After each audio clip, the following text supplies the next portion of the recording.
Hello, litigators. Court is now in session. I want to wish everybody a happy New Year Eve.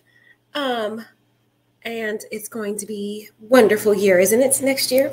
But let's talk about this alleged crazy possible killer in the Idaho 4. There's a lot of information, as soon as his name was released, everybody and their mama was going to research this dude, okay? It just was going to happen. And there is a lot of things coming out. So according to some news reporters out there, they have interviewed some of his aunts by marriage. And some of them were saying that he was OCD. He was kind of weird. He's a vegan and he doesn't eat meat. And if anybody cooked with meat in a pot or any type of cooking pans or anything, he would not want to use those, and you would have to order him a whole new pair of cooking supplies. He was just really weird and OCD. So I wanted to talk about some things that are floating around. Some people say he's aggressive, that he was a bully. People are saying a lot of weird things. Other people have allegedly said that he previously used heroin. So let's get into some of these allegations that people are saying about him. He swears up and down he's innocent and that he's going to beat the charges. He's not going to contest any extradition. He thinks he's so confident. So there's a couple articles I want to read to you so we could talk about some of the crazy stuff people are saying about him, because people are seeming to think he's kind of weird. Another weird thing that an article is saying, which I'm going to read to you too, is that some of the students in his class say that he was acting extra animated and weird after the killings had happened.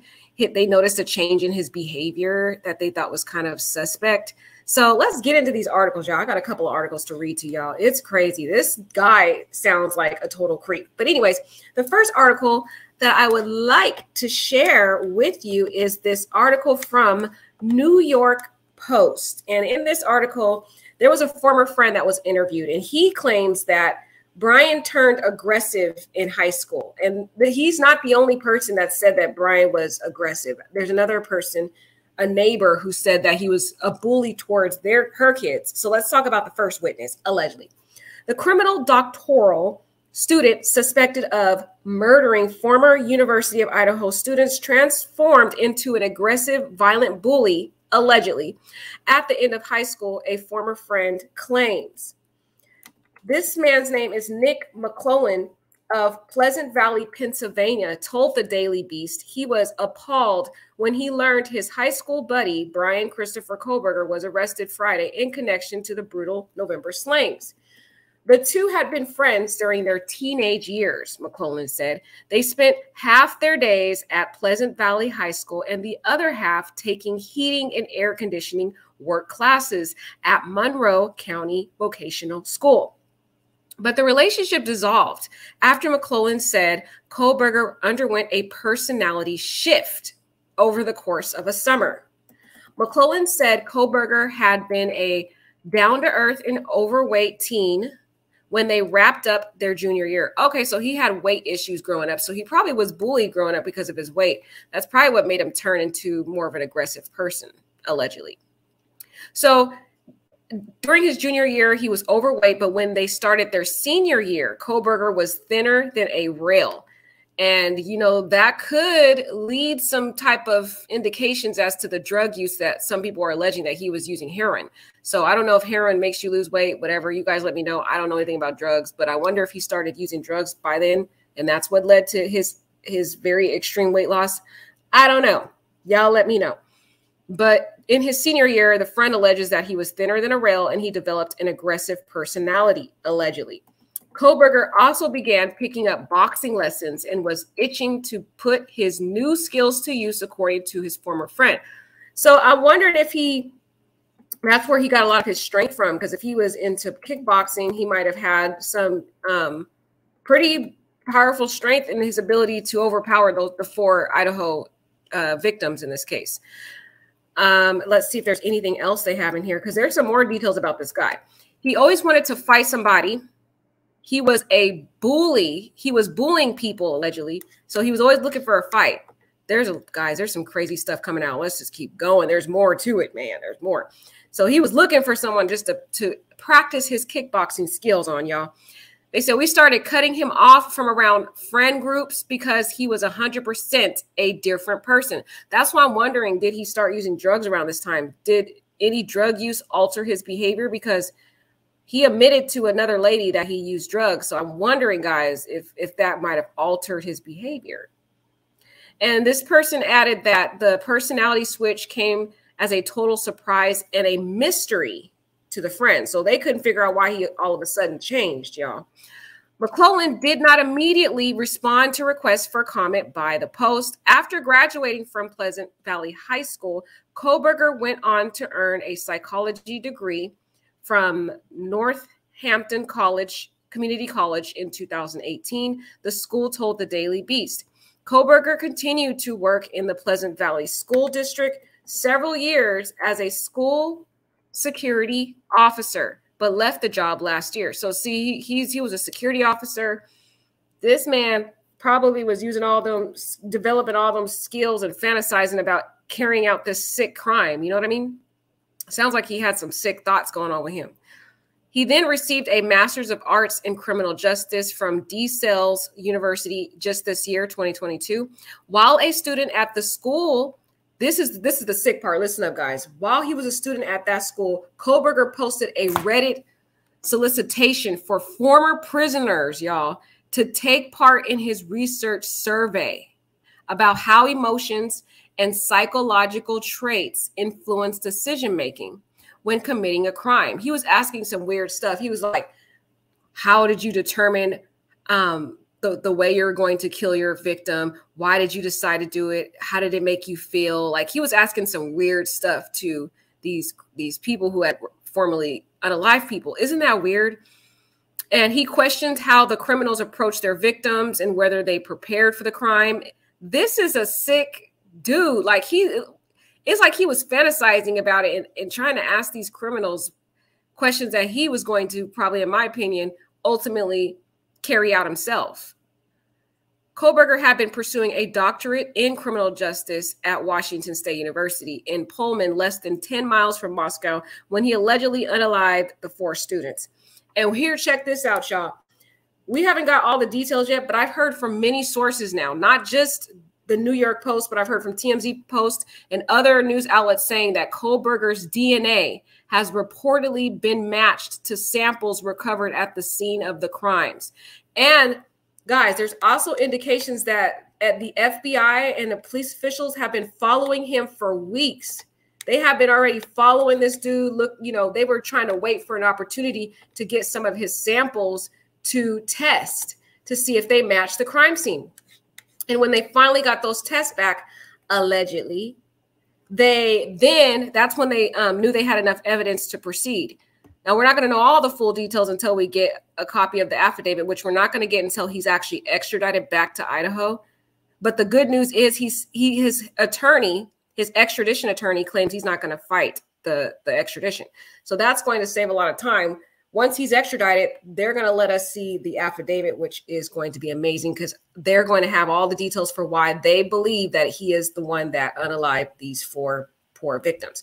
But let's get into the next article, guys. There's so many crazy stuff about this guy coming out. You already know people are going to study this guy. Like I said, his prior aunts have come out and did an interview. Of course, they don't want to be identified, but if you guys have already been watching the news outlets, you've already heard about the 2 aunts that said that he was already OCD and kind of weird. They thought he was weird too. But let's talk about this other woman who has some claims. So Idaho murder suspect, this woman claims that he once tried breaking a window, like he tried to punch out a window. Of course, he was too weak to succeed, but hey, still shows some form of aggression. Here is an older photo of him in his younger years. Seems like a kind of cocky, arrogant type personality. He always, and notice how all his pictures that we've seen of him, he always has this smug kind of smirk on his face. It's just like in every picture, it's the same weird smuggy look. I don't know. Something about that look, guys. So let's talk about what this woman's saying about this creep. She says a woman who says she knew the Idaho quadruple murder suspect as a teen claims she once saw him try to break a window. Ooh. And that he developed a mean streak as he aged. Now, this is the second person who said he had a mean streak. So there's different sources out here confirming that this man had some type of evil aura about him. But anyways, let's get to going. Bryan Kohberger allegedly attempted to punch through an unbreakable glass window a salesman was showing his neighbor. Wow. This while he was over at their house visiting with their kids. That is so weird. So he's over here visiting with their kids and he's trying to punch out their window, their glass window. What a defiant person, according to their mother. Wow. So the mother's the one said he was trying to break her window. Wow. And she told TMZ as she saw this as a sign of aggression. I would too. He over here trying to punch out her window while he's visiting. Oh my gosh. What was wrong with this kid? He probably, it seems like he already had psychological issues growing up and he always fantasized about unaliving people. And at first he didn't really have the guts to do it. So he went to school to study how to do it and study the mind of it because he studied psychology and all the, you know, the mind of individuals and why people do what they do and these different crimes. And he was obsessed with criminology and criminal justice. I feel like he was trying to study all this so that he could see if he could master carrying out a crime. And it seems like he's just enjoying this whole process, guys. It's so sick. Some of the rumors going around. When he was arrested, he tried to play a little sick mind game with the authorities and say, did you arrest someone else? Meaning like, is there another suspect? And just like when he did, allegedly, they say when after the murders had happened, he was so happy and animated and just, it seemed like this guy had been fantasizing about this for a long time, if he's the one that did it. But there's rumors saying that the DNA is matching up, that he was in that house. And one of the victims put up a big fight, and I'm hoping that she scratched him or something, because if they took DNA from her under her nails and that's where they're getting the match from, he's toast. He can't just say he was there for a party at that point, trying to say, oh, my DNA's in there because I went to one of the parties they had. If your DNA is matched under her fingernails, you're done, buddy. You're done. Because she had a boyfriend, so I don't think she'd be over here touching on some other man while she's in the bed with her boyfriend. So if that's where they found the DNA, he's done. But anyways, let's keep going. The woman who's staying anonymous says her 2 kids grew up with Kohberger in Efford, Pennsylvania in the 2010s. Wow. Explaining he was mostly quiet up until 2017.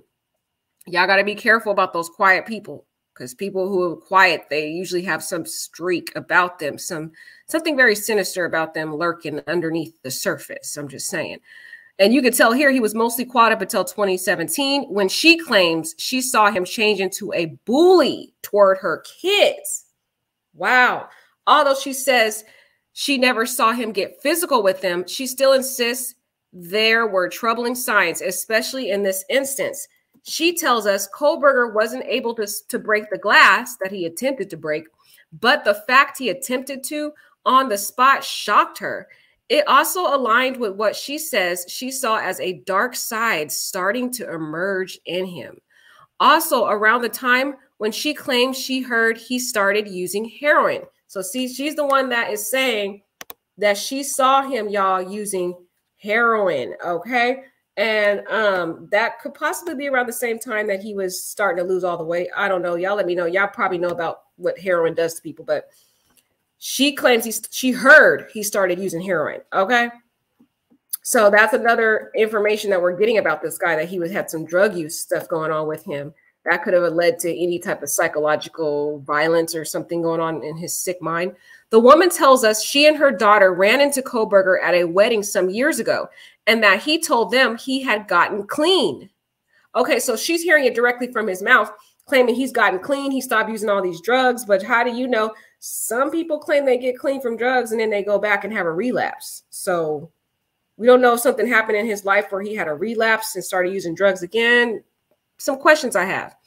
In light of the news about his arrest, however, the woman says she was shocked, realizing he might not have been who he told her he was. Exactly. Okay. The authorities say that they think that he acted alone, and he's expected to be extradited this week and to enter a plea on the first-degree charges. He thinks he's going to beat it too, guys. Much remains to be seen about what sort of evidence the police have, what the motive might have been, and how exactly he might have known the victims. But reports have indicated the cops have matching DNA. This is the second source we just read today. The cop has matching DNA, and traced the mysterious Hyundai Elantra car to Kohberger as well. Also, let's look at this article, guys, because this next article talks about how animated he became. After the slayings, he was so happy and just excited and just weird. His behavior, people said at school he was acting real kind of just off, you know? So let's see what other people were saying about him after the murders happened.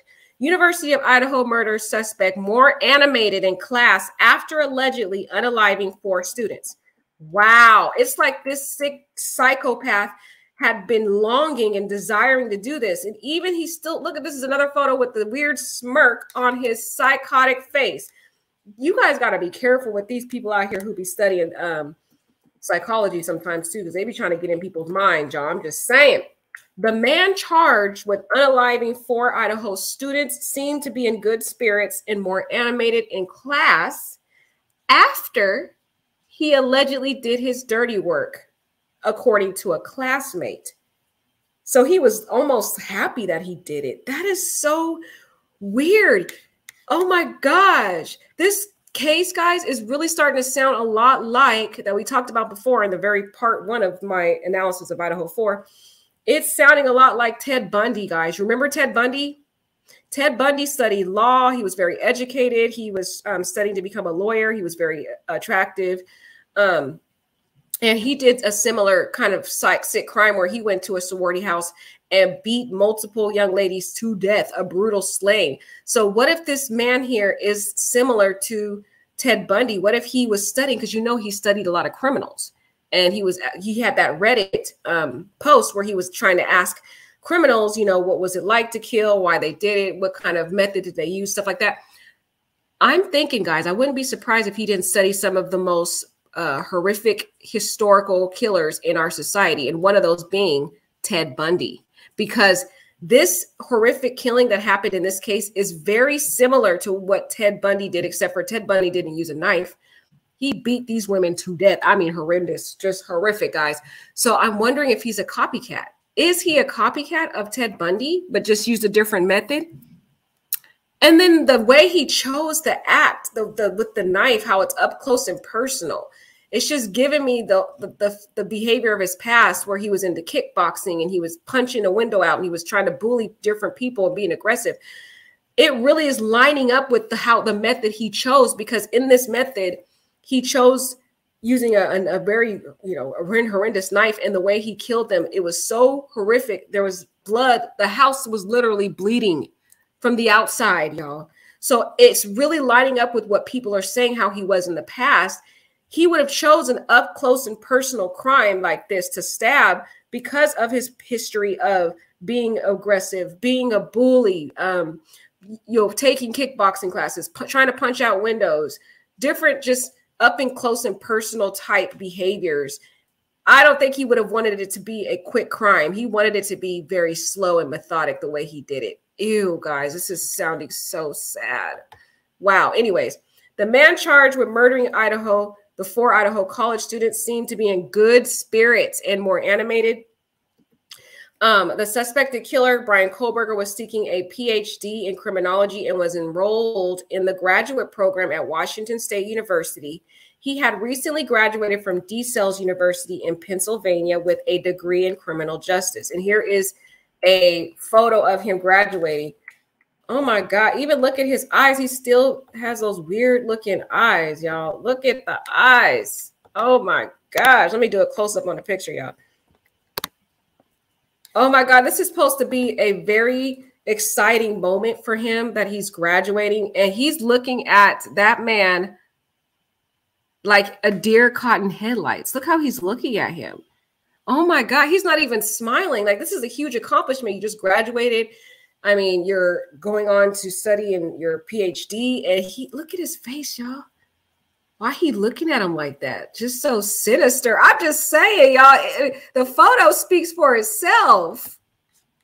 He's not even smiling. I would be so excited that I'm graduating. He looked like he about to unalive that man right there. I'm just saying. I'm just saying the way he looked. The man looked like something's evil about the man. I'm just saying. Oh. Okay. What just happened here? Hold on, y'all. I just lost my.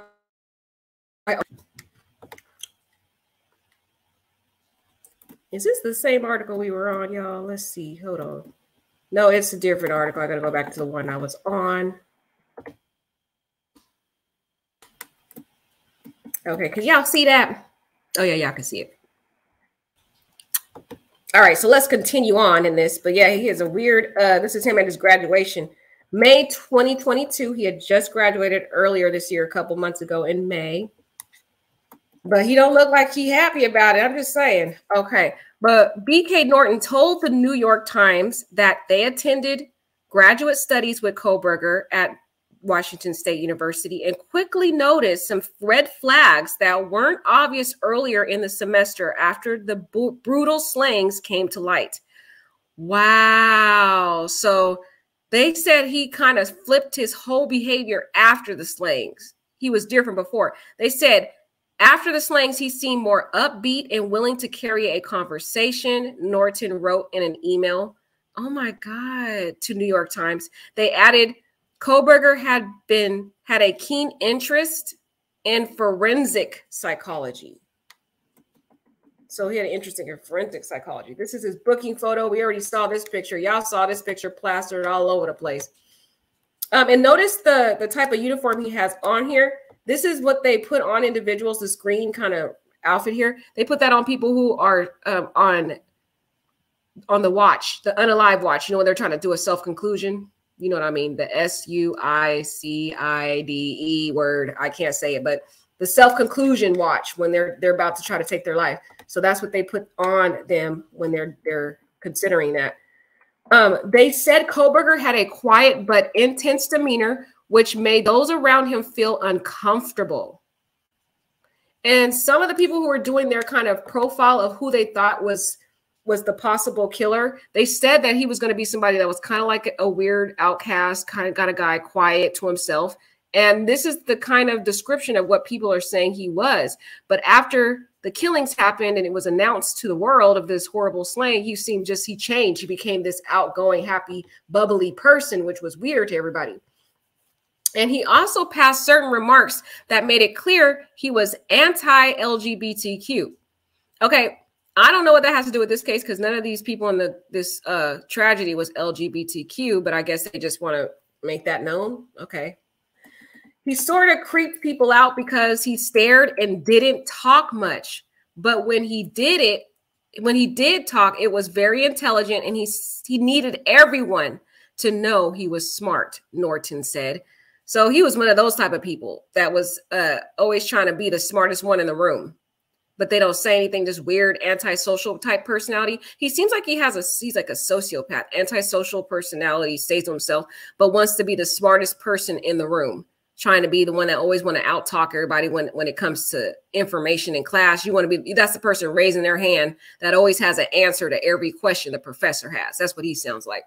He want everybody to know he's smart, y'all. And we already know Kohberger was arrested. He was arrested in Monroe County, Pennsylvania, after a FBI SWAT team descended on his house where he was staying. And what was so ironic about this is they came around 1:30 in the morning. So they kind of was giving him what he did to these victims, allegedly. You know how he ambushed them allegedly in the early morning hours, around 3 to 4 in the morning? Well, they ambushed him early morning hours, okay? That was like, we're going to give you what you gave these victims. Bam, came into his house while he was asleep, okay? Gave him the same medicine back. But I still just find this man to be very disturbing, y'all. He is right now, he's being held without bail in Pennsylvania pending extradition, and extradition hearing is set. And one thing I think is disturbing is the car, allegedly, people are saying it was his mother's car. They said it was his mother's car, guys, not his car. So I thought that was kind of interesting. And the reason why I think it's kind of interesting, because I'm wondering, everybody on the news was asking for this car, and why didn't the mother come clean and say, oh, yeah, my son, we have that car? I think that's weird. They didn't say anything, right? Let me see. There's another report that I want to show you. He claims he's going to beat the case and that he is not going to, he's going to try to waive extradition, y'all. That's interesting. The reason why I think it's interesting, guys, is because if he's so innocent, like he's claiming he is, then why doesn't he fight extradition? He should be fighting everything tooth and nail. Like, I'm not going to be extradited. I didn't do anything. But the way he's so calm about it and how he's just going to go with the flow and, oh, hey, you know, I'm going to just waive extradition like nothing ever happened. I find that quite weird. I was thinking to myself, because I didn't know about this article last night. This one just came out today. But when I was thinking, I was like, okay, if this guy is really innocent, then he should be fighting extradition. Like, he should be fighting tooth and nail, everything. But the fact that he's likely to waive extradition, that's huge, guys. That to me is very telling that this guy knows he did it. He knows he did it.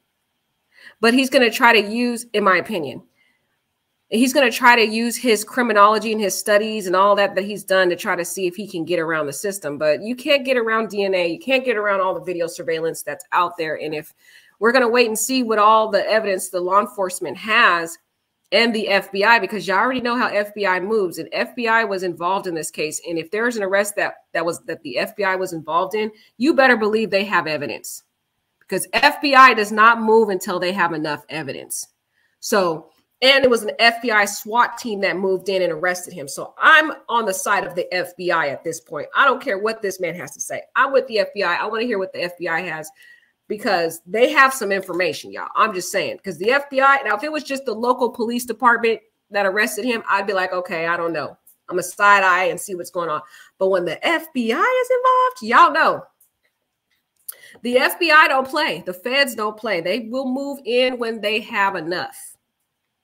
And they take their time, y'all. They take their time and they're methodic about what they do. So let's hear what Mr. Bryan has to say.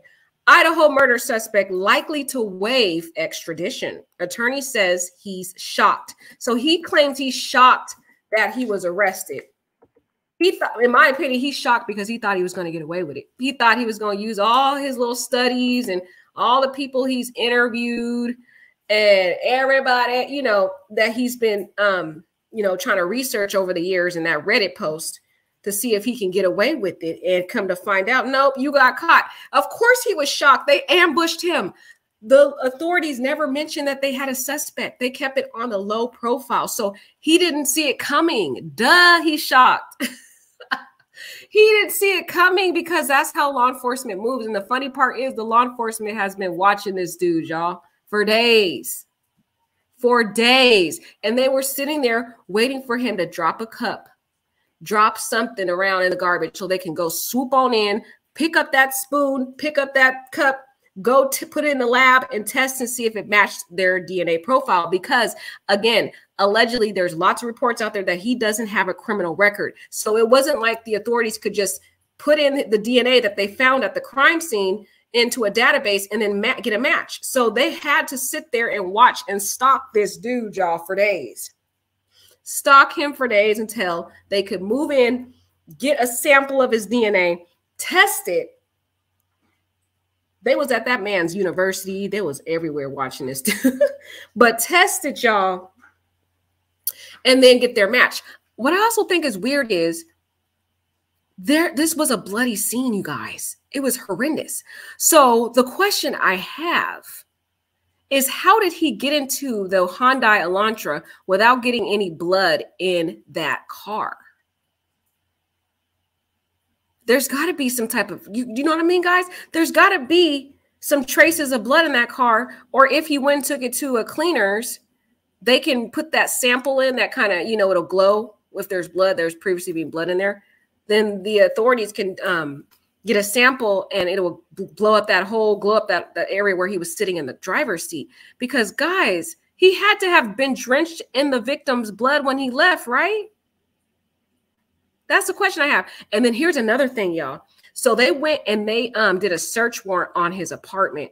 Okay. They went in there and they were there for hours and they came out with all kinds of stuff. They even have his laptop, they got all his electronics. They're going to find a load of his searches that he's been searching online. And I guarantee you, he's been keeping a close eye on this case. They're going to find him. He probably every day he was looking up updates on the Idaho 4. Okay. He probably was happy about that fake psychic who was not drawing attention to him and drawing attention to the professor and Jacob DeCur, because he knew that wasn't the right people. But I'm telling you, they swooped in and they got tons of evidence from his house. I tell you, they're going to be looking in all of his electronics. They're going to look at the pings to his phone if he was dumb enough to bring a phone with him to the crime scene. But another thing that's very telling, guys, very telling about his guilt, in my opinion, is when the authorities had been asking anyone who had the white Hyundai Elantra to come and talk to them. They just want to speak to the person because they feel the person may possibly know something. Notice how he never came to talk to the authorities. His mother never came to talk to the authorities. The authorities had to find him. That is huge to me. That's huge to me because that tells me a consciousness of guilt that he didn't come to the authorities and talk to the authorities willingly and on his own. They had to go and search through records upon records upon records to find his mother's white Hyundai Elantra that he allegedly used. And he allegedly took this road trip with his dad to school in this white Hyundai Elantra also. So there's a lot of connection with the white Hyundai Elantra. But the way this man moved in this case is, to me, showing a consciousness of guilt. I'm just saying. Okay, but let's keep reading this article because this article has some gems in here, y'all. Bryan Kohberger seems inclined not to fight Idaho authorities wanting him in their jurisdiction as soon as possible, but sounds confident he will beat the charges, according to his lawyer. See, in my opinion, I think this is a smirky, arrogant man who thinks he's going to outsmart the authorities. He's going to use all his studies, all the things that he's did. He thinks he's going to beat the charges. He thought he was going to get away with it from the get-go, but he realized he was surprised when they caught on to him. He was like, man, they found me. Wow. And now he's still with this cocky arrogance about him that he thinks he's going to beat the charges, y'all. Jason Labar, Kohberger's extradition hearing attorney, tells TMZ his client is, for now, likely to waive his right to have his looming transportation back to ID heard in front of a judge. And I find that weird. If he's so innocent, why is he not fighting extradition? I wouldn't want somebody to extradite me to a whole other state if I know I wasn't even there and I had nothing to do with it. I'm like, no, you're not going to take me to some other state. I wasn't even around. No, you're going to have to ID me. I want a hearing. I want to fight extradition. But the fact that he's so just go with the flow, guys, it sounds like he was waiting for this to happen or something. I don't know. But anywho, he's likely to waive his right to have a hearing, which, if it holds true, this would mean Kohberger will get shipped back to Latah County this upcoming week without any further delay, where he'd be expected to enter a plea. We already seen this photo of the gruesome crime scene, y'all, the very sad, gruesome crime scene. I feel so sad that these kids lost their life like that, life taken because of some sick, arrogant person who wants to test out his psychological criminal research on these victims like this is a game. What a sick psychopath. While Labar notes Kohberger has neither denied nor admitted the charges against him, implicitly or explicitly, he did say his client told him he felt he would be exonerated, which obviously suggests he believes he's innocent. Just like Ted Bundy said he was innocent. Just like Ted Bundy insisted and insisted and insisted for years that he was innocent until finally he was going to be unalived and got that interview, and then he wanted to start trying to admit his guilt. So, I mean, he sounded a lot like Ted Bundy to me, guys. This is the Ted Bundy Jr. to me. Y'all let me know what y'all think. All this is allegedly because we don't know what really happened, but I'm with the FBI. If the FBI, they have some DNA on this man at the crime scene, there's got to be something to it. We're told Kohberger and his parents are shocked by his arrest. Yeah, his parents are, because they didn't know their kid was a freaking sicko. But Kohberger being shocked about it, she probably pretending he's shocked. Wow. Kohberger and his parents are shocked. Guys, in his mugshot, the mugshot that I showed you guys, did he look shocked to you? That man's mugshot looked like he was waiting for the authorities to come. He had a smirk on his face like he was proud of what he did. He was so excited about what he did. And he's like, wow, look, I'm here. I finally am here in this moment in time. Making me think of that song, One Moment in Time. That's what it sounds like. He over here happy. It's his moment in time, his destiny that he has been found out by the authorities. It wasn't like he was shocked. So I feel like he's pretending to act like he's shocked. His parents are shocked. And he doesn't want his parents to know that he's a sick psychopath. So he's trying to carry on this role, in my opinion, that he's shocked. Okay. Telling us their home in Pennsylvania. So the parents and him claim they're shocked by his arrest, telling us their home in Pennsylvania was descended upon by feds very early Friday morning. Again, this wasn't a local police department, guys. This was the feds. The fact that the feds are involved is huge. When the feds are involved, you don't want to play with the feds. They do some serious stuff, guys. They're going to comb through every piece of DNA, hair molecule they find, whatever, before they make an arrest. So if the feds are involved, you guys have to know they know what they're doing. And the reason why I'm saying this is because there's some people online saying, oh, he's innocent. How do y'all know? The feds are not going to play. They're not going to go move in on an arrest unless they have some stuff on this man. And once he is extradited, we're going to have that affidavit, and it's going to open up the waterfalls, because you're going to know why they found him to be the one, why they're saying it's him, and why they're saying there's no one else that was involved in this heinous crime.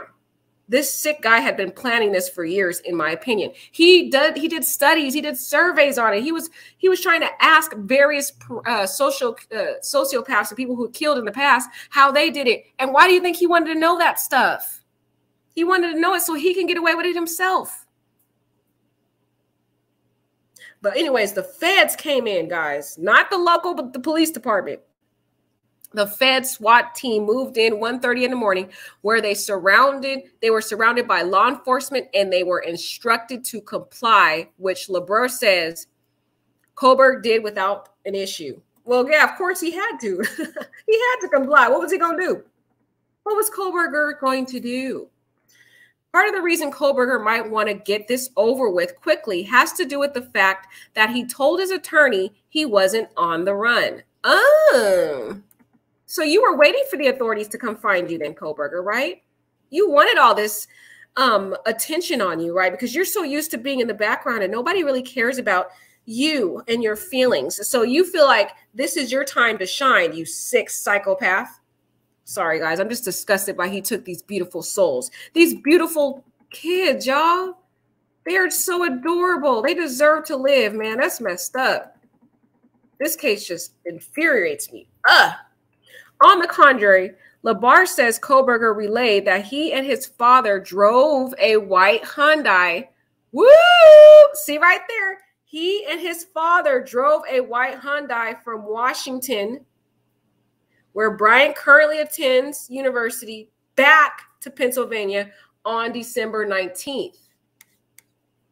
So, guys, he had been attending the school in Washington, which was only 8 miles from the murder scene. He had the white Hyundai at school with him. So that's key evidence that he used that Hyundai, drove in the early morning hours, and committed the crime. The fact that his father, his mother, nobody came to the authorities themselves willingly and voluntarily when the authorities were asking people, if you had a white Hyundai and you were in this area on this day and time, please come speak to us. We just want to speak to you. He didn't go speak to them. Why do you think he didn't speak to them? Tell me in the chat. Because he knew he was guilty. He never came to talk to them. And then his dad came to pick him up after school had let out for Christmas, holiday. Now he drives with his dad using that white Hyundai, the one that he used to drive to the murder scene, in my opinion, allegedly. He drove that one white Hyundai from Washington to Pennsylvania for the Christmas holiday. And the authorities, that's why they moved in, because they were like, you trying to flee now, buddy. Why you leaving why you taking your white Hyundai that we've been trying to look for to Pennsylvania? Sneaky. And I'm wondering now, how come the parents? Because the parents, y'all, The parents knew the authorities. This case is all over the news. They knew that the authorities were looking for a white Hyundai. They knew they had it. How come the mother and the father didn't come talk to the authorities about their white Hyundai? Isn't that weird? Yeah, I don't know how to say Hyundai, whatever. Hyundai, Elantra, whatever. Okay. That's something's about this dude. But this is weird. So he and his father drove a white Hyundai from Washington, where Bryan currently attends university, back to Pennsylvania on December 18th. A plan they apparently had all along. Yeah, because you thought she was going to leave Washington and just scootaloo all the way back to Pennsylvania and hopefully escape surveillance, because you knew the authorities were looking for this white Hyundai. So the farther away from Washington you was trying to get. Sneaky little lion self. The implication, Kohberger was neither in hiding nor fleeing, as the murders occurred in mid-November. See? Mid-November, he was still in school at Washington. So he was in close proximity to the crime scene during that time when this happened. Remember, though, Kohberger was within a stone's throw from the University of Idaho during this time, pursuing a graduate's degree in criminology at Washington State University. So this supposedly chill father-son road trip doesn't really clear him one way or the other. It simply explains his movements during the holidays. Exactly. Exactly, guys. Exactly. It was just convenient for him that during the mid-November, when he was at school using this white Hyundai, the authorities hadn't found out who did this. So now that holidays are coming around, December 18th, school's out for a break. Of course, he's going to go with his dad and have this little road trip with the white Hyundai and take it back to Pennsylvania so that he can escape the authorities who are looking for this car. So it doesn't exonerate him at all. Criminals are so dumb. Even though he thought he studied this for years, he's still dumb, in my opinion. But look at this mugshot, guys. Does he look shocked to you? He claiming up and down telling his attorney that he's shocked. But does this mugshot look like an individual who is shocked? No, it looks like he has a smirk on his face, like as if he thinks, oh, you found me, you caught me. This is not a person who looks innocent to me. If you were charged of a homicide of this heinous demeanor and you were arrested and you're getting a mugshot, would you look like this in the picture? Wouldn't you look shocked? I would be crying. I'd be like, why am I here? Like, what the heck is going on? Like, oh my God. Like, you would not be seeing me look so relaxed, so chill, so confident with a smirk look. Right. Alyssa says, nope, not shocked at all. Girl. Right. Gold Star says, I wouldn't be surprised if he took up criminology as his study to get as close to the topic of murdering as he could, but then it probably wasn't enough for him. Girl, exactly. Exactly. He thought the studies was going to help with this sick, weird fantasy he had, but it wasn't helping the fantasy. Just weird, man. This guy is sick. And I can't even look at his picture. When I look at his picture, I just got to close my eyes because the man looks so sick. Hi, Bobby. Bobby says, hello, new sub here. Happy New Year. Happy New Year. Thank you so much for subbing. Welcome, love, to the chat. Welcome to the family, the litigation family. We love and embrace you, girl. All right. Or that's a guy, Bobby Hazard. Sorry, if you're a girl. Sorry. He's probably going to represent himself. You think so? He's going to be another Ted Bundy, Suzanne? Girl, he might be another Ted Bundy, go represent himself with his smart little smirky self, because the attorney that's speaking on his behalf right now is just his extradition attorney in Pennsylvania. So that guy is not going to be his ultimate attorney. He just temporarily, appointed just to help with the extradition, y'all. I know, isn't this weird? Suzanne says, dude is eager to be exonerated. Like, what the, right? Like, what the H? Seriously, this man, guys, oh my God, he gives me the chills. I really feel that I want to wait and hear what the FBI has, but when the feds are on board, my confidence is pretty high. They have to have some information on him. They're not just going to move until they have enough. You already know how slow and methodic the feds are. Of course, Kohberger has time to change his mind on the extradition hearing, which could jam things up. Otherwise, court proceedings will begin and prosecutors will have to show their cards on what exactly they have that implicates him as the quadruple murder. I'm ready for the hearings, y'all. I am so ready for the preliminary hearing because the preliminary hearing is going to give us the details as to what the authorities have and why they think he's the one that did it. That's going to ease a lot of people's questions because you already know they got to be tight-lipped right now. They can't say anything because of this extradition processing. We've been talking a lot about extradition, y'all, which Shinkwella. This type of extradition is the one we talked about too, when it's from state to a different state. It's more simple than the international extradition that Shinkwella's killers allegedly are going to have to go through. But this one is more, quick and to the point. But still, while it's in the process of proceeding to the extradition, they can't release any information. So I'm really interested in knowing what they have on this guy. I'm telling you, they probably have DNA.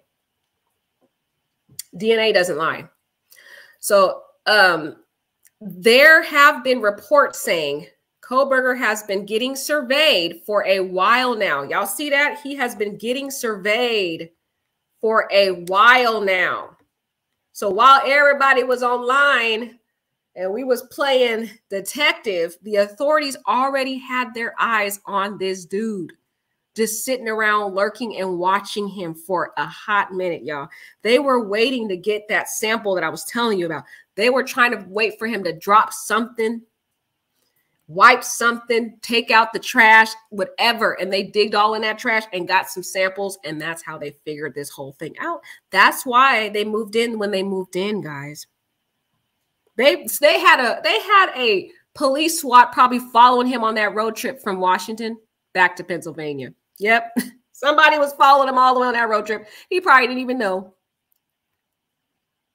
And once they got the DNA test back and the results were positive, they were like, bingo, we found him. We got you, sucker. And that the feds were tracking his whereabouts these past few weeks. Okay, guys. I'm a Feds fan now. The Feds are a straight beast.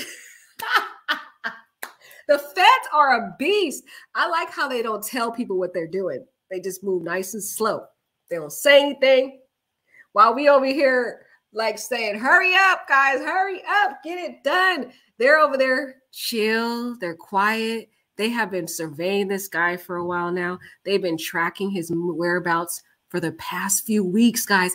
All this time when we were like, they're not doing enough. They're not finding this guy. They need to hurry up.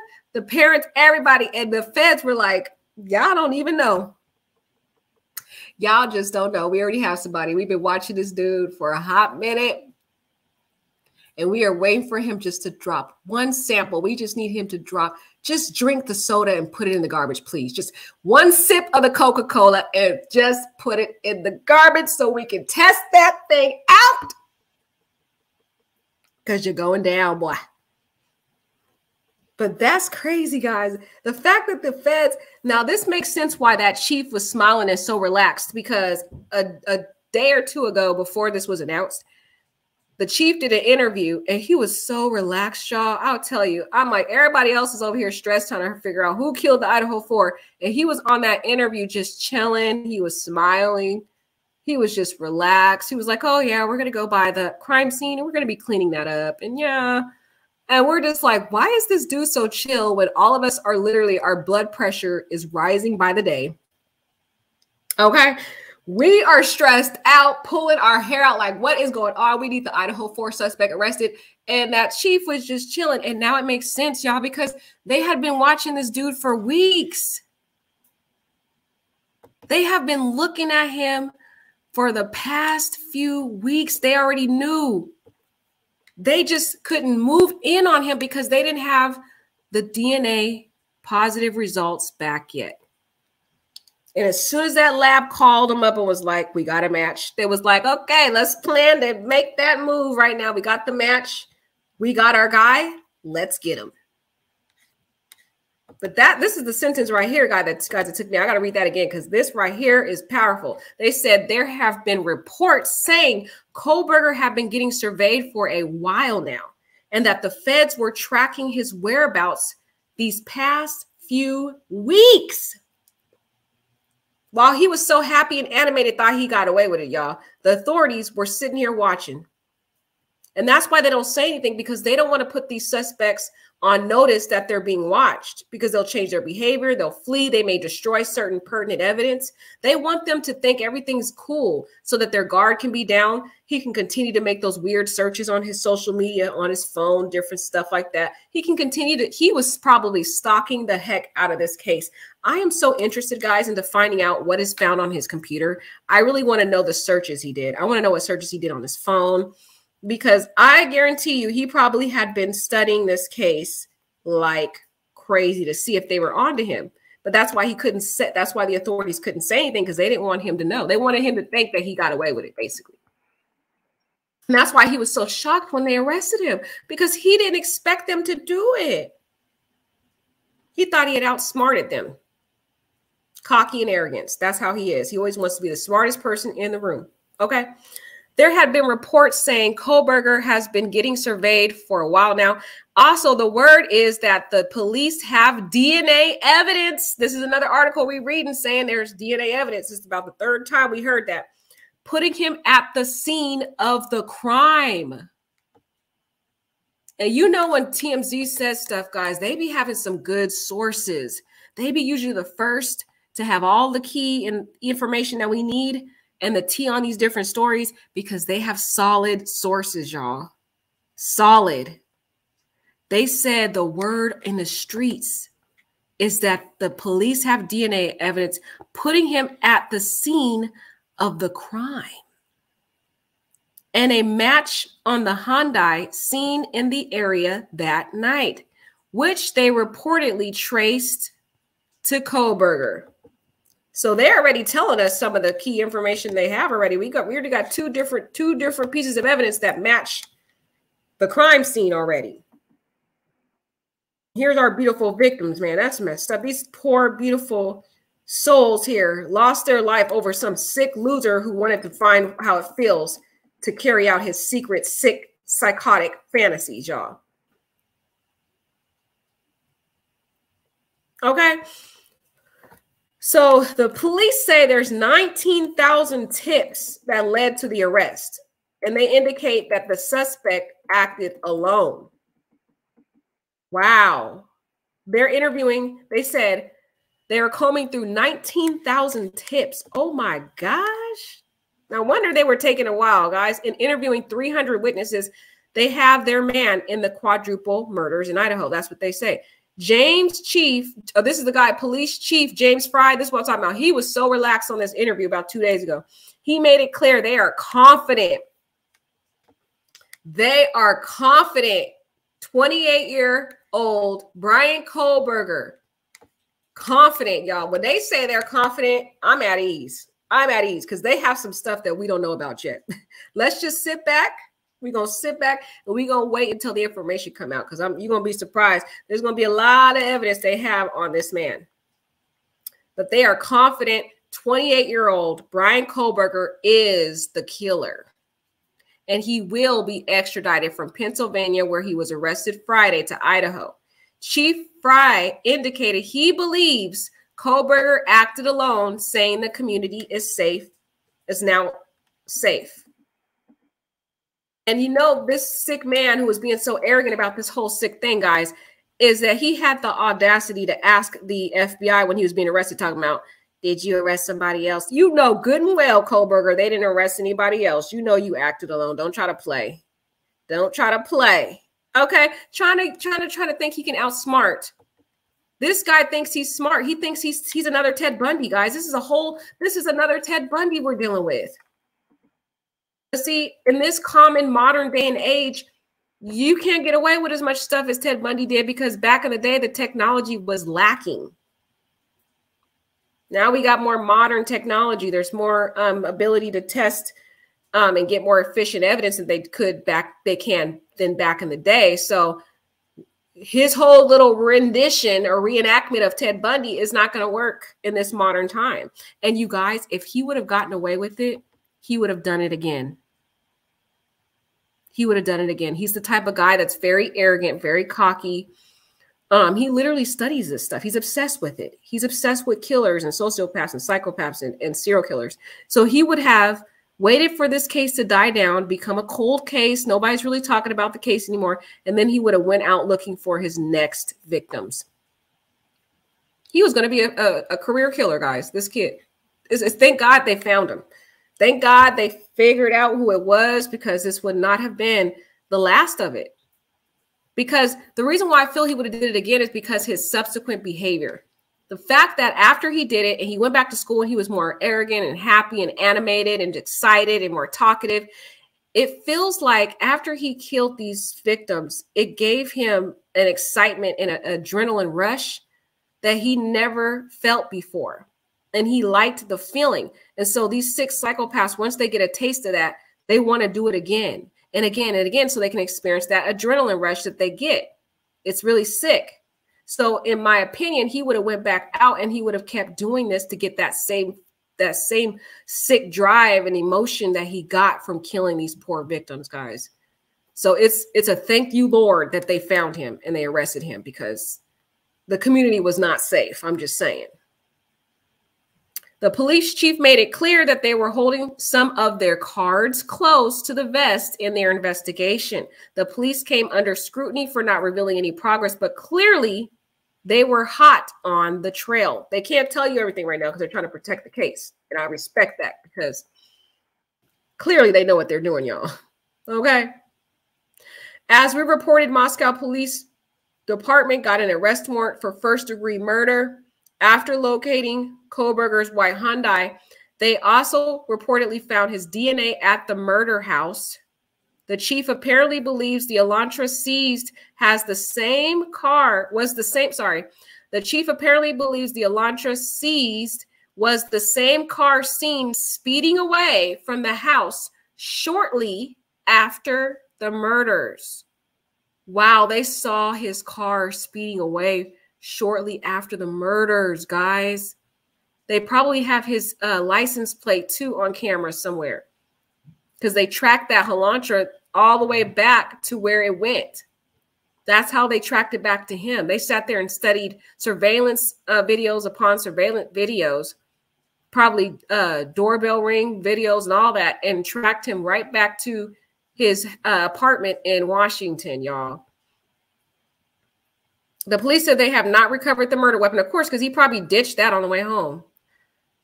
And they said there is probable cause document that lays out the evidence, but for now it's sealed and it should be unsealed fairly soon. And I cannot wait, guys, until that. Oh my gosh, I can't wait until the documents are unsealed. We are going to be able to see all the pieces of evidence that they have against this dude. And this is the picture here of when he went to their apartment. The authorities went to his apartment yesterday and they were searching his house for hours, y'all. They pulled out all kinds of evidence. They've got, like I said, all his technology, all his other stuff in there. They probably found all kinds of other stuff that's related to the crime scene. But this is some of them running, coming down from the stairs, because he's on the second floor here, looking at his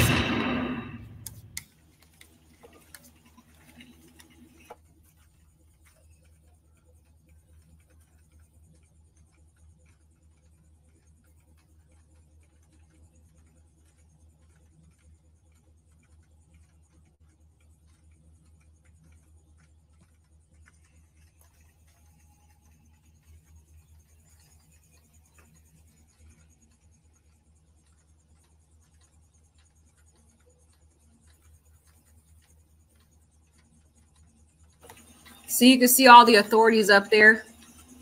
They're over there at his apartment, y'all, pulling down all kinds of evidence. See that? They are not playing. He is going down, y'all. That's the FBI and the SWAT team over there cleaning out his house with all the evidence. Man, I can't wait to figure out what is on his computer, guys. I want to know what he was searching all these weeks while we were over here playing detective.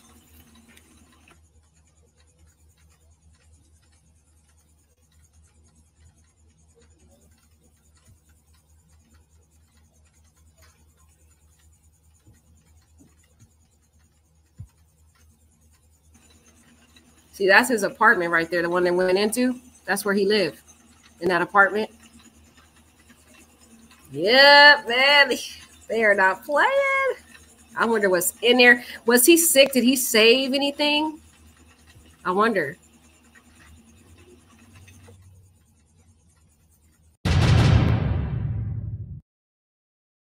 Chloe knew you were using. You can't hide that forever.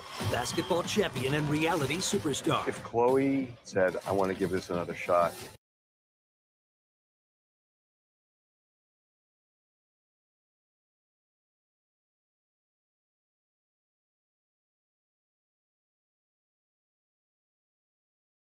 Sorry, guys, about that. All right, but let's continue with this article. Kohberger lives and he goes to school around 9 miles from Moscow, Idaho. He's scheduled to appear in court Tuesday and is now being held without bond. The prosecutor said they don't know if he'll voluntarily waive extradition, but he claims he will. He says he's going to, but we'll see if he changes his mind. The prosecutor is asking the public for other tips on Kohberger and his history. Authorities want tips on anything and everything related to him. Kohberger reportedly had a blank stare. Look, he had a blank stare, y'all, after his bust, after he was caught. So how is he so shocked? He's telling his attorney that he's so shocked about these charges and being arrested, but he had a blank stare after he was they busted in his house. And he's said to have asked cops if anyone else has been arrested. Isn't that crazy? The audacity of this dude. Can you believe this guy, guys? Can you believe him? He has the nerve. He know good and well nobody else was arrested. Why would you ask that? He just, wow. He know he the only one that did it, but try to act like he don't know what's going on. And he had a blank stare.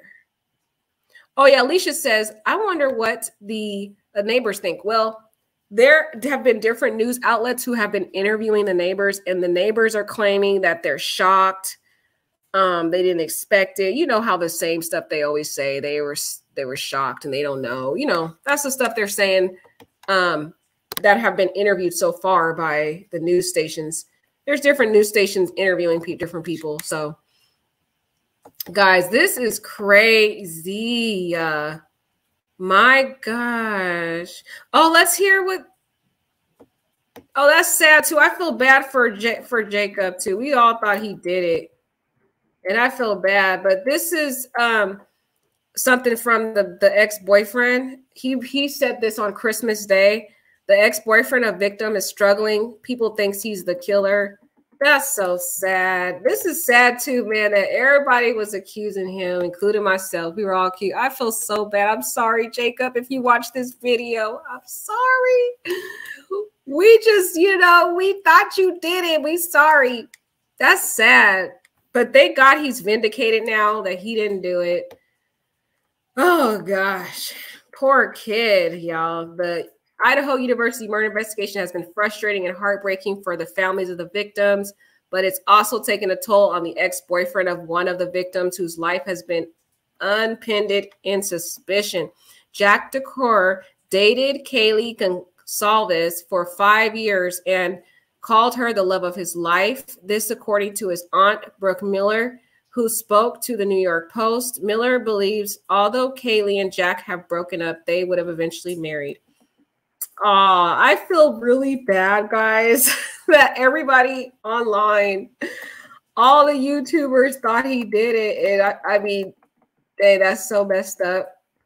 Kaylee had broken up with DeCoeur 3 weeks before the murders. Miller says the split was amicable. Although she concedes her nephew was sad that the relationship had ended, Decker was on the radar of cops shortly after the murders, especially because Gonsalves and Madison Mogen called him 10 times in the hours before the murders. Cops investigated and cleared Decker, but that didn't remove the specter of suspicion. Miller says half of America thinks her nephew was maybe the culprit. I know everybody did, y'all. Everybody did. The internet has not been kind to Decker, pointing the guilty finger at him. Between Gonsalves' family has reported Decker saying he was not involved in her death. Miller told the Post, "We all know beyond a shadow of a doubt that there's no way that Jack would ever do anything like that to anybody." That's kind of sad, y'all, that everybody thought, I mean, everybody thought he did it. Like, it was, and to come to find out, guys, it wasn't even him. It was this sick psychopath who had a fantasy of carrying out his secret desire to unalive somebody and multiple people. And the thing is, the people that were sleeping, the two girls, the two roommates that were sleeping on the first floor, they are so lucky that he didn't know about them. Oh my gosh, they're so lucky. What if when he was watching the news report, he found out there were 2 other victims? He probably was angry that he missed the other 2. He probably was like, dang, I missed the other 2. I need to go back and finish it. But they were, you know, he couldn't do it because they were using that place was a crime scene. But he probably was angry that he didn't know about the other 2 people in the house, guys. That is crazy. Yeah, Chance says, plus they have cameras everywhere. Exactly. There's cameras everywhere. They you know, the authorities, once they figured out there was a white Hyundai, they probably was getting every single camera footage in that area that tracked him all the way to when he got back to his place in Washington. That's how they figured it all out. Right. Elise Hendry saying he's probably planning some fake defense. Girl, he probably is planning his defense. Him and that professor that the TikTok person has been accusing, glad people are exonerated. I know. I feel like we all need to apologize to Jack. We all do. I'm apologizing.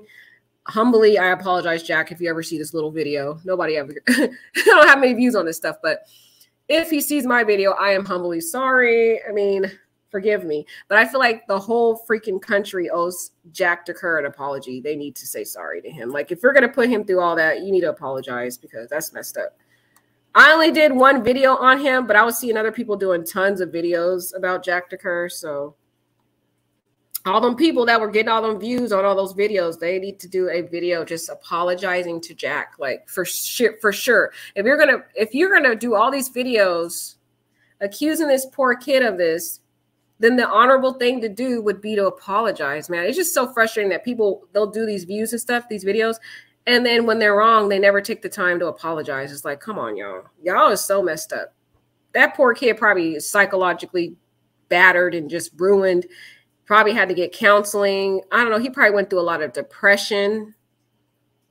I would have been so depressed. And when he would go to look at Kaylee's pictures on her social media, there'd be people messaging him saying, "You're a creep. And why did you post these things on her page?"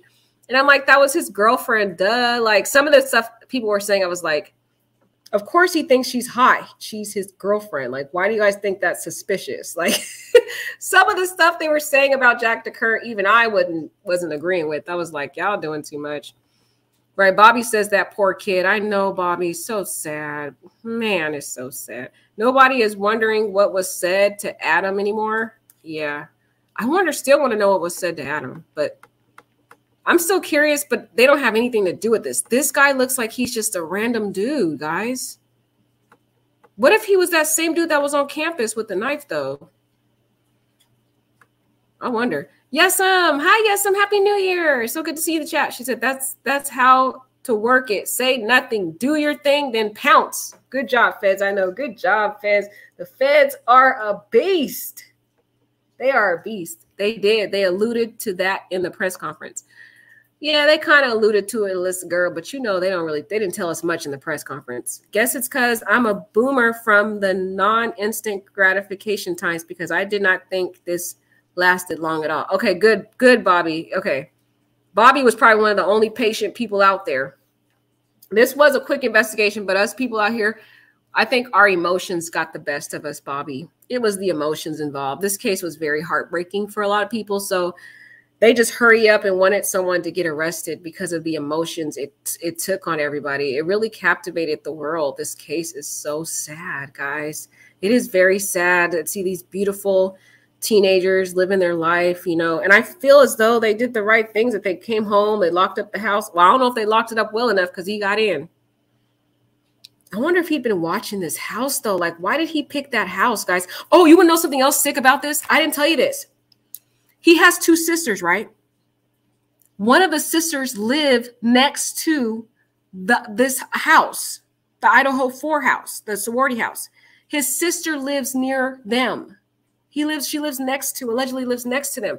That's probably how he picked that house, because he probably had previously gone to visit his sister, saw that house, saw it was a sorority house, people partying there. Maybe when he spent the night with his sister one night, right? I think this was revenge. Let me tell you why. Okay, this is all making sense. Let me tell you my theory. There was a video online where the authorities had come to Kaylee's house because the music was loud and they were having this huge sorority party. It was really loud. It was disturbing the neighbors. One of the neighbors is the sister of Bryan Kohberger, allegedly. Allegedly. I'm hearing this around in the streets that I've been watching different news stations. And allegedly, there was a report that said the sister, Bryan's sister, is a neighbor of Kylie, this house that they were living at. And what if she was the one that complained about the noise? What if he was at her house at the time and he couldn't sleep that night? He was angry because of the loud sorority noise, all the music and the parties. What if? This is my theory. What if? And so he was angry about that. And what if that's why he chose that house to carry out the murders? Because why do you think the authorities released that video footage of them coming to the house the week before, calling Kylie, saying, hey, yo, you need to turn this music down. We need to get back to this house. It's disturbing the neighbors. We're getting loud noise, disturbing complaints. And then shortly thereafter, almost a week or so after, now they're unalived. And there's allegations that his sister is a neighbor to a neighbor of Kylie's, lives right near that house. Now it's starting to make sense to me, the connection. This sounds like some type of angry revenge because of the loud noise. And he already had this secret desire to unalive somebody anyway. And was like, why not do it to the very people who are disturbing my sister with all their loud sorority parties and noises? This is making sense, which is why he was so familiar with that house too. Guys, what do y'all think? What do y'all think about that? This is starting to make sense. This is starting to make sense because there's people saying that his sister lives near Kylie Gonzalez and that lives near that sorority house. So, guys, I'm interested in hearing more about this, the details about the sister's house, because I feel this is the link for why he chose those victims, y'all. What y'all think?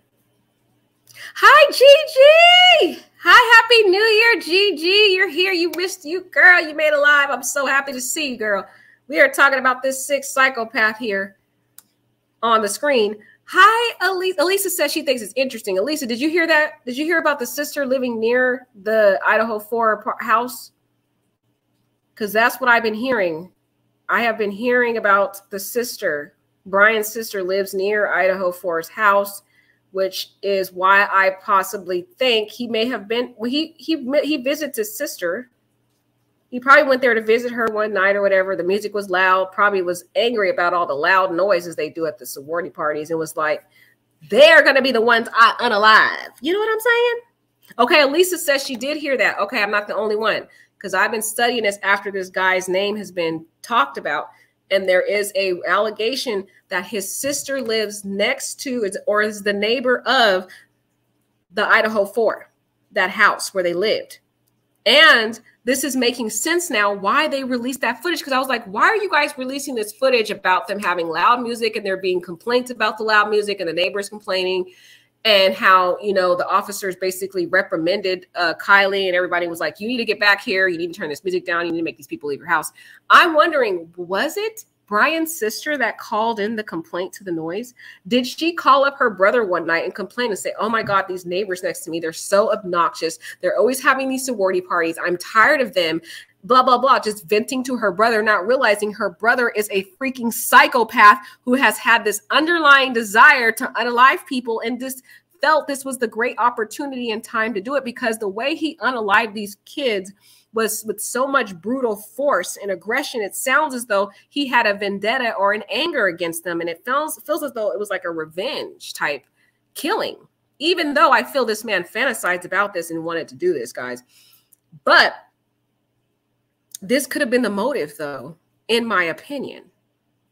Do you guys have any opinions about this? Okay, Bobby says that Bryan's sister doesn't live next door. That has been debunked. The next door girl is Emily, a girl who dated Hunter, who was Ethan's boyfriend, spoke to them at the memorial. Okay, that's been debunked. When has it been debunked? Tell me when it's been debunked, because I haven't seen anything debunk it, but let me know where you heard that it was debunked, sweetie. That, and I've been getting Ted Bundy vibes for a while, concerned and praying that we don't find out he's done something more smart and deranged. Exactly, because he definitely also has the Ted Bundy vibes that we were talking about earlier, Alyssa. So I agree with you on that. When I first heard about this case, I said, this sounds like a Ted Bundy copycat. Doesn't he? He sounds like a Ted Bundy. Because Ted Bundy did the same type of killings at a sorority house. Gigi says, just thought he maybe have a sick crush on one of the girls? Hey, that could be it too, girl. We just talking about theories right now, Gigi. We trying to figure out what happened, girl. What happened? But you know what? I think Elisa might ultimately be the right one. That this is just like a sick psychopath dude. He fantasized about this. He studied forensic psychology. He studied criminology. He was out here interviewing all these people on Reddit, trying to figure out what killers do, why they do it, how they do it. Because he literally wanted to do this one day, and he wanted to be the next Ted Bundy. He's probably just Ted Bundy Jr., guys. Bryan Kohberger is another Ted Bundy. He is the modern Ted Bundy, but in reality, in these modern days and time, you cannot get away with crimes that Ted Bundy got away with back in the day. Because of the surveillance, that the more advanced surveillance technology that we have, the DNA analysis that we have now, you're not going to get away with stuff like that. Right. Yes, right. Right. Yeah, Elisa. Ted Bundy was the lawyer. He studied law. But he's still similar to this guy, because this guy, they're all really smart people. They're in school. They're educated. Bryan's more educated in terms of psychology and criminology, whereas Ted Bundy's into law and trying to outsmart the legal system. But you could see both criminals weren't smart enough for the system. They both got caught, basically. Allegedly. I'm just saying. Ted Bundy is probably his idol. Girl, I agree with you. Yes, I can't wait for them to tell us what is in that man's computer. I'm so curious of what people he had been studying, because I'm curious if one of his idols was Ted Bundy or some of them other sick serial killers. Because remember Jeff Dahmer or Dahmer, Mr. Dahmer? He was also obsessed with different serial killers. So some of these sick people have obsessions with different serial killers, and they want to be the next famous serial killer. He was going to do it again, y'all. Gigi says a very sick person. Exactly, Gigi. Sick. Just sick. Right. And then she said, Lisa says, right. And they think they are smarter than the system. They do. They do. He thought he was smart. That's why I thought this was weird, guys, when he had the audacity, this right here, where he had the audacity to say, oh, and try to ask the authorities, did you arrest somebody else? Wow, seriously? He tried to say, did you arrest somebody else? This is here is a photo, guys, of his docket number here in Pennsylvania. They got the docket number for him, his extradition docket number. They got his full name here. They didn't dox the heck out of this man. They said that he was present in court. He had his hearing yesterday, December 30th. Ooh, and they just have this felony here charge. Wow, man. Let's see if this has anything for us. Oh, okay. So let's check out this one here. This one says at 9:17, in addition to tracking why Hyundai Kohberger, authorities found his DNA at the murder scene. This, according to law enforcement sources who spoke to CNN. That's when they found it. This is the booking photo of the suspect who was arrested. We already saw this sick smirk. Look at the smirk. He knows he did it. He knows he did it. He don't look shocked at all. He was waiting for the authorities. 9:47, police seized a white Hyundai Elantra at Kohberger's home Friday. As you know, Moscow Police Department has been on the hunt for a white Hyundai that was seen speeding by a gas station near the murder house on November 13th. And the lady at the gas station, she should get the award because she's the one that broke this case all the way open, guys. This lady at the gas station, because she said something in her gut told her to look at the video surveillance. She was like, let me just check. And then once she did, she found his white Hyundai speeding away. And that gas station is near the house, right? After that, that's when she told the authorities about the white Hyundai. And that's what would pretty much set the whole case on a roll after she called the authorities about the white Hyundai. And there was a nationwide hunt for that car that he never did come to the authorities and say that he was there. Now, a judge has ordered Kohberger's extradition back to Idaho at Friday's court hearing. Kohberger is reportedly, we already talked about him being a PhD student. We don't really care about that anymore. Let's see what else they got in here. But the part right here that's so sinister about him, guys, is E10 said his sources told him Kohberger had a quiet, blank stare. A quiet, blank stare, but then he gonna try to tell his attorney that he was shocked. He knows he did it, y'all. Oh my gosh, he knows he did it. The quiet, blank stare gives it away. The quiet, blank stare gives it away. Elise Hendry says, probable cause should come out Tuesday. He will be in court in Idaho Tuesday. It was announced today on local news. Right. Yeah, he's going to have a hearing this Tuesday. So I'm excited, guys. Tuesday is going to give us some more information. But the quiet blank stare, that's all you need to know. Because he knows he did it. He knows he did it, y'all. Oh, my gosh. This is so sad, though, that he had to do this just to carry out his sick fantasy like that, man. That's so messed up, y'all. They said, the news says that a SWAT team entered a place where the suspect was staying and took him into custody. That was 1:30 in the morning. 1:30 in the morning, y'all.